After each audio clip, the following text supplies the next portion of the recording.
तेरे ही कदमों में रौनक फरोज हर दो जहां, यहीं अदब से झुकाए हैं सर मकान जमा। यहीं से होता है सबको हसूल अमन व अमा।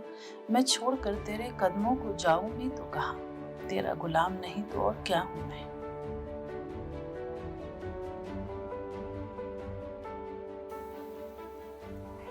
प्रस्तुत है स्वामी आनंद वैराग्य के द्वारा लिखी हुई संस्मरण एवं अनुभूतियां, पुस्तक के रूप में ओशो के गांव में, ओशो की छांव में। आज इसका दूसरा अध्याय है। शीर्षक है मुझसा न मूढ़ कोई, तुझसा न कोई दाता। माउंट आबू की ओर जाने वाला विद्यार्थी चंद्रभूषण अब भगवाधारी स्वामी आनंद वैराग्य होकर घर लौट रहा था। कैसे ओशो के साहित्य का पुस्तकालय प्रारंभ हो, पटना से कैसे कैसेट्स प्राप्त होंगे, प्रातःकाल नियमित ध्यान की व्यवस्था कैसे हो सकेगी, इन बातों को सोचते विचारते मधुबनी लौट आया। उसी दिन मित्रों से मिलकर, जिन्हें वैराग्यामृत कीर्तन मंडली के कार्यक्रम में देखा था, शाम को मीटिंग का निर्धारण गोकुलवल्ली आश्रम के प्रांगण में किया। जिस आश्रम के संबंध में एक बार ओशो ने कहा था, वह काम शुरू करने की एक अच्छी जगह है। मैंने उसी प्रांगण में 18 मार्च से 21 मार्च 74 तक पहले राज्य स्तरीय शिविर का संचालन किया था। मीटिंग के अगले दिन से ही प्रातःकाल सक्रिय ध्यान प्रारंभ हो गया।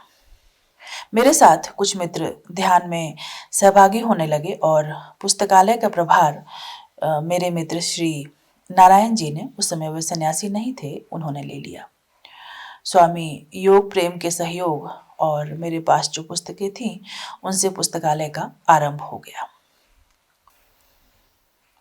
नियमित ध्यान साधना और ओशो के काम से जुड़कर भी अपनी मूर्ताएं कैसे चलती रहती हैं, साधक पहली नजर में इसे नहीं देखना चाहता।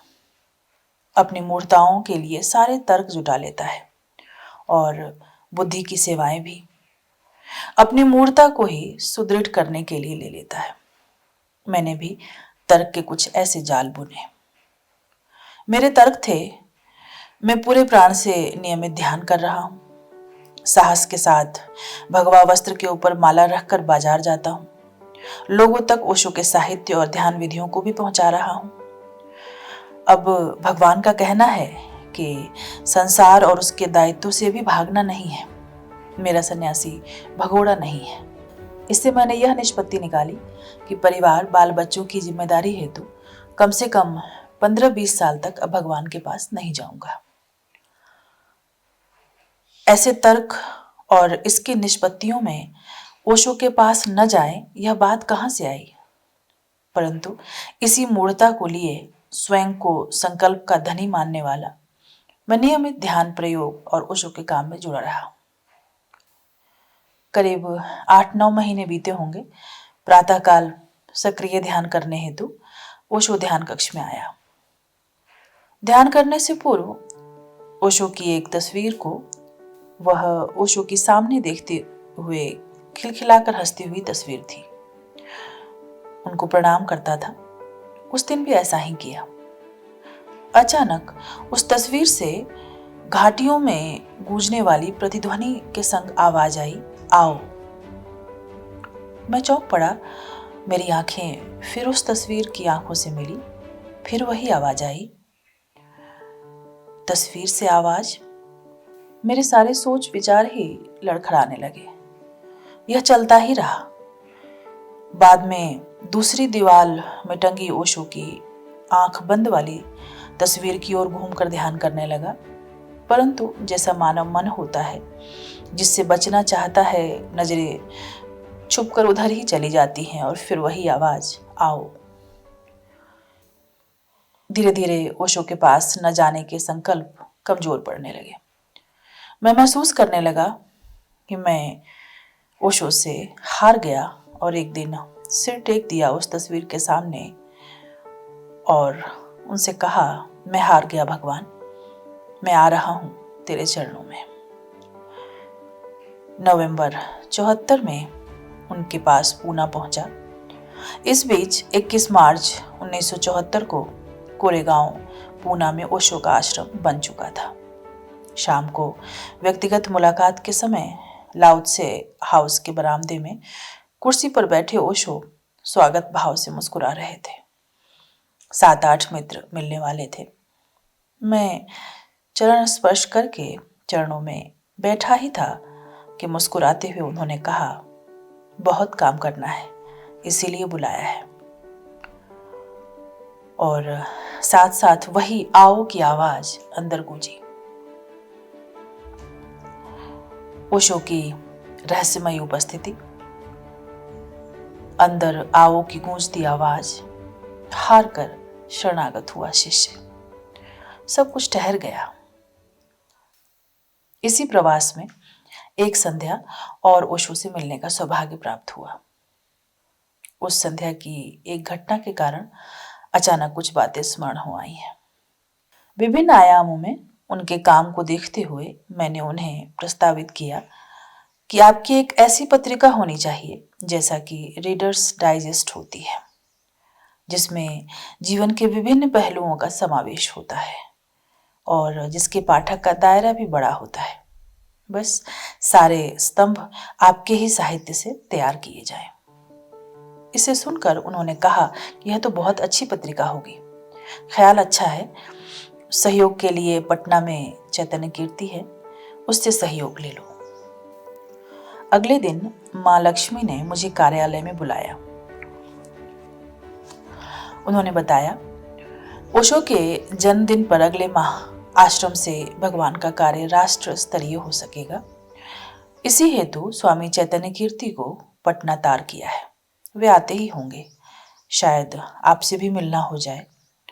परंतु आपने भगवान के पास कुछ ऐसी बातें उठा दी हैं जिससे इस संदर्भ में यह कार्य शायद अब न हो सके। मैंने उन्हें समझाने का प्रयास किया कि मेरा कोई ऐसा इरादा नहीं है और यहाँ से भगवान का इतना बड़ा काम शुरू हो रहा है, इससे मैं कैसे बाधक बन सकता हूँ। तो उन्होंने कहा, अब आपको भगवान को मैसेज भेजना पड़ेगा कि अभी आप उस पत्रिका के संदर्भ में कुछ नहीं करेंगे। मैंने कहा, एवमस्त, आप भगवान को मेरा यह मैसेज दे दीजिए। भगवान के काम को मुझसे नुकसान हो ऐसा मैं कैसे कर सकता हूँ। 2-3 दिन बाद ही चैतन्य कीर्ति पूना आ गए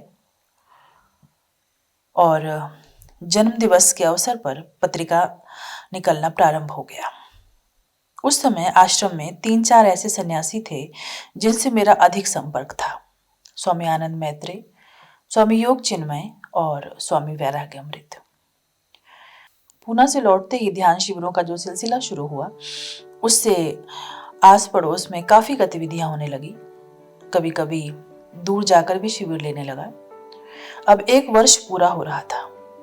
वर्ष पूरा होते ही दिसंबर 1975 में फिर पूना के लिए रवाना हुआ। वहां पहुंचते ही संध्या काल मिलने का समय मिला। चरण स्पर्श करके सन्मुख बैठते ही उन्होंने पूछना शुरू किया, इस बीच कहाँ कहाँ शिविर लिए, ध्यान में कितने लोग भाग लेते हैं, वहां कोई पुस्तकालय की व्यवस्था की है या नहीं, काम को और बड़े दायरे में करो, दूर दूर जाओ।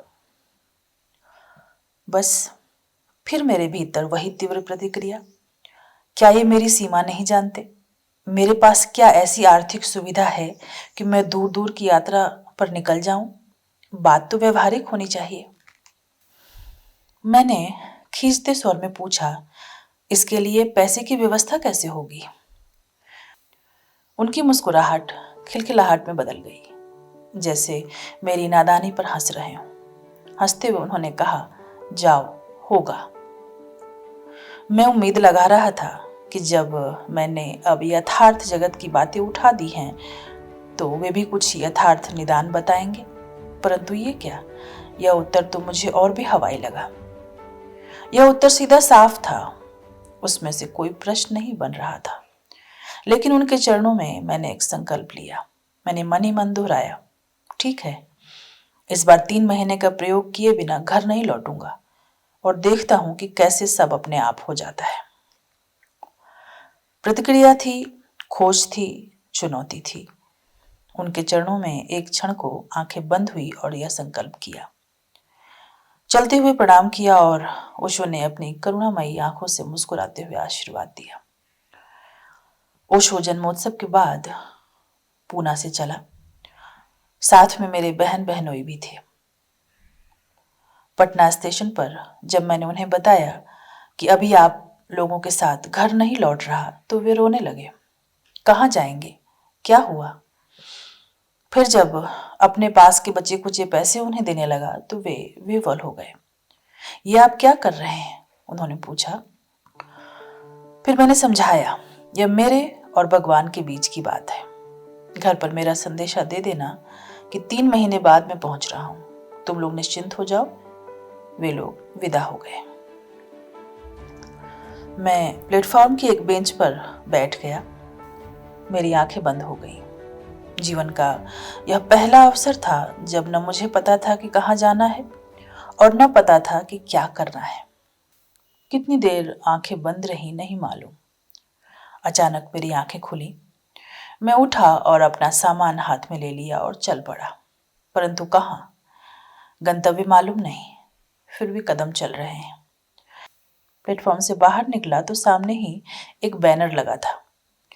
ओशो जन्मोत्सव के अवसर पर ओशो ध्यान शिविर। पता म्यूजियम के पीछे। उस दिन समापन का दिन था। बैनर पढ़ते हुए एक रिक्शा पर अपना सामान रखा और उसे म्यूजियम के पीछे चलने को कहा। रिक्शा पर बैठते ही ख्याल आया, इसे देने को पास में पैसे तो नहीं है। फिर मन ही मन सोचा, यही तो देखना है। रिक्शा पक्की सड़क छोड़कर म्यूजियम के बगल में मुड़ा। मुड़ते ही सामने स्वामी आनंद समर्थ खड़े थे। उन्होंने स्वागत भाव से आगे बढ़कर सामान उतारा, रिक्शे वाले को पैसे दिए और मुझे लेकर मीटिंग स्थल पर चले आए। मीटिंग में स्वामी जगदीश आचार्य, स्वामी धर्म वेदांत, स्वामी धर्म शरण दास, स्वामी भगवत चैतन्य और अन्य सन्यासी थे। शिविर के समापन पर आनंदम रजनीश ध्यान केंद्र की स्थापना और सक्रियता हेतु मीटिंग चल रही थी। समर्थ जी ने प्रस्ताव किया कि आनंदम की शुरुआत के लिए अगर स्वामी आनंद वैराग्य समय दें तो हमें प्रसन्नता होगी। उनका इतना कहना था कि सारे सन्यासी स्वर में स्वर मिलाने लगे। मैं आवाक सारी घटनाओं को देख रहा था। आनंदम के लिए ध्यान कक्ष में मेरे निवास की व्यवस्था हो गई। पुस्तकालय की स्थापना और विकास कार्य, नियमित ध्यान प्रयोग, गंगा तट पर बालू के ढेर पर ध्यान के कार्यक्रम आदि प्रारंभ हो गए। इसी बीच जमशेदपुर टाटा नगर से मां शैल के पति, जो टाटा नगर में चीफ असिस्टेंट पर्सनल मैनेजर थे, मेरे पास आए और कम से कम 1 महीने के लिए जमशेदपुर में ध्यान के कार्यक्रम एवं ओशो से संबंधित अनेक गतिविधियों के संचालन हेतु आमंत्रित किए। आनंदम वाले मित्रों की अनुमति से टाटा नगर गया और इस बीच 3 महीने कैसे बीत गए पता तक न चला। सारे कार्य, सारी सुविधाएं ऐसे मिली जिसकी न कामना थी न कल्पना ही। खोल दिए पाल, छोड़ अपने पतवार सभी, हो कर सवार